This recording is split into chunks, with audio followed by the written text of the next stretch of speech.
Hello. Each day during Holy Week, I'll be sharing a brief devotion that corresponds with what Jesus and his disciples were doing that day of Holy Week. In each day, we'll use the Gospel of Mark to trace the footsteps of Jesus. Today's Monday, and Mark records the events of Holy Monday in chapter 11, starting at verse 12 all the way through verse 19. We're going to read the first couple verses together. And today is also known as some by Fig Monday. I think you'll know why after I read these verses. The next day, as they were leaving Bethany, Jesus was hungry. Seeing in the distance a fig tree in leaf, he went out to find if it had any fruit. And when he reached it, he found nothing but leaves, because it was not the season for figs. Then he said to the tree, "May no one ever eat fruit from you again."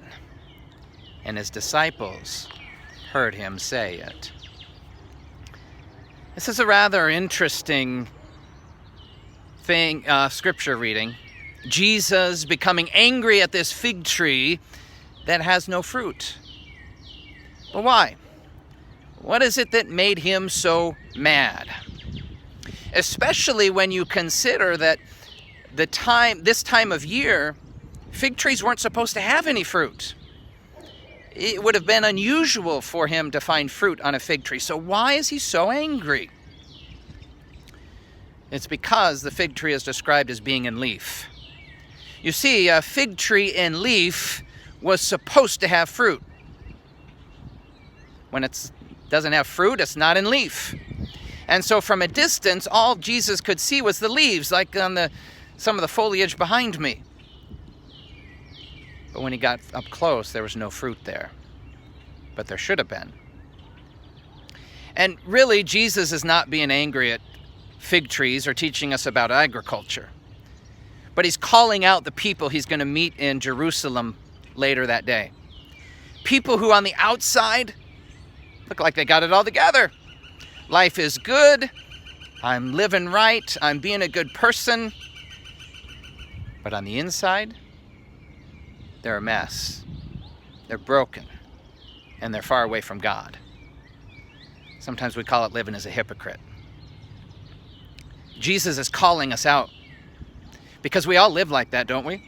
We slap on the happy face. We put on the smile. We pretend like we've got it all together. When at times, we're all messed up on the inside. Jesus is saying he has no patience for that. He doesn't want to fake us, but he wants us to be real. He wants us to be authentic. Because when we are, he can do something about it.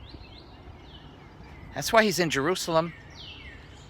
That's why he did what he did this Holy Week.